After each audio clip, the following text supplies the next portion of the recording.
So, today we're going to talk about some easy tips to manage your back pain that is caused by sitting disease.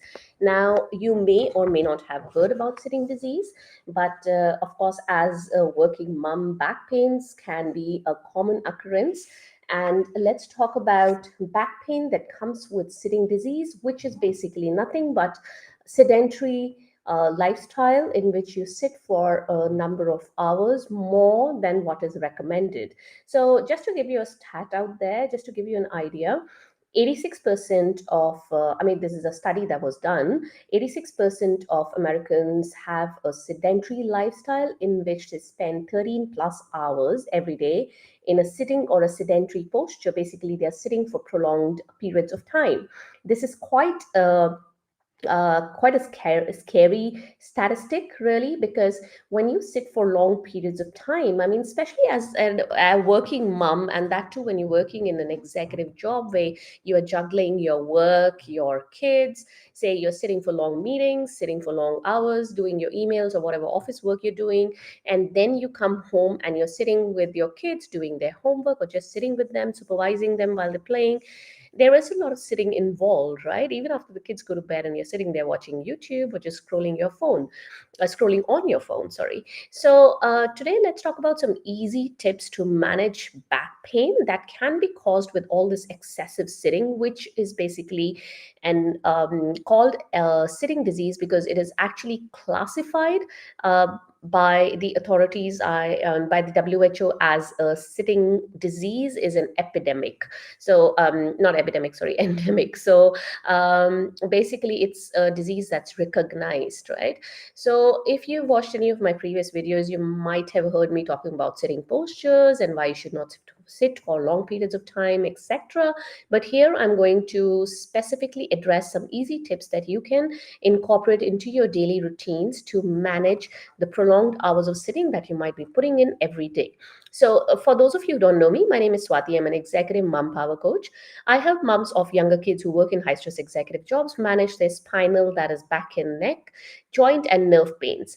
And I do this by giving you simple exercises, easy lifestyle changes, some hacks, tips, tricks, etc.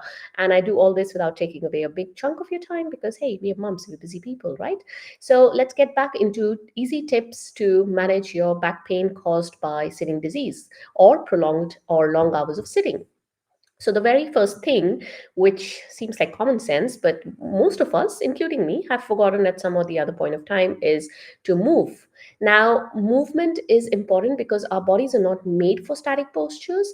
So, if you are sitting for a long period of time, there's a lot of stresses that build up on your spine, on the structures around the spine, the muscles, ligaments, the disc, etc.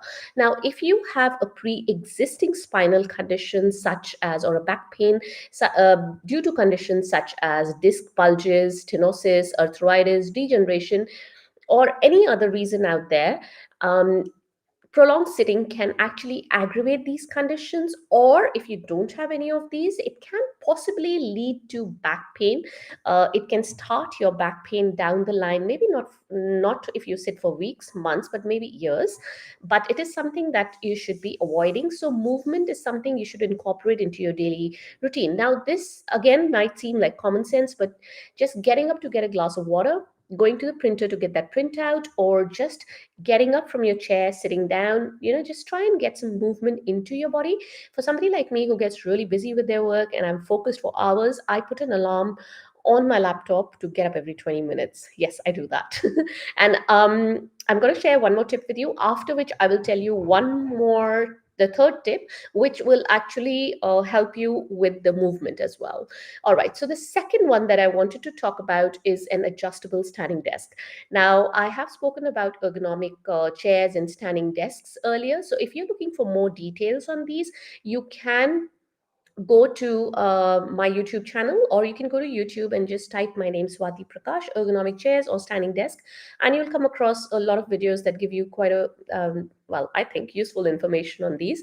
However, if you are planning to get a standing desk, get one of those adjustable standing desks in which you can sit and stand. And most of these desks come with a like a setting. So if, say, because these have to be customized to your height. So if, say, I am standing, say, for half an hour, 1 hour, with of course some breaks built in, or 2 hours. And then I shift my desk setting. So suppose it's on setting one for standing, I put it on setting two for sitting down.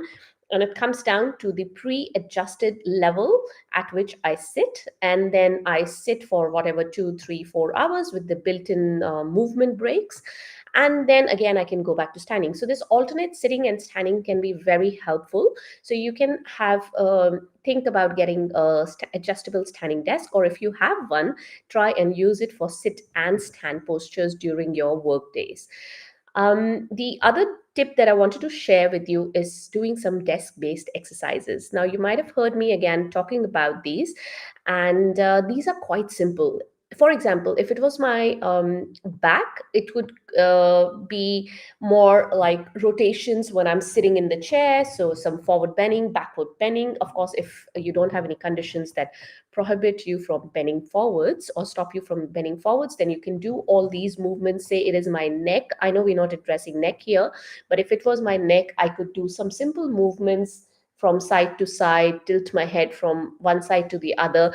And these desk based exercises, when done, do not take more than 2 to 3 minutes at all. I mean, not more than 2 to 3 minutes max. Of course, you can stretch them for longer if you wanted to, but these desk-based exercises basically break that movement pattern, that static sitting pattern, and introduce movement into your body.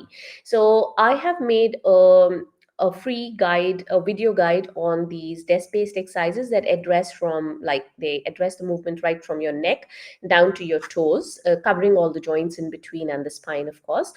And okay, so what I've done is I've written a blog on the same topic, Easy Tips to Manage Your Back Pain from Sitting Disease. I will put this guide, video guide, into that blog. So once you read the blog, it has got other details as well.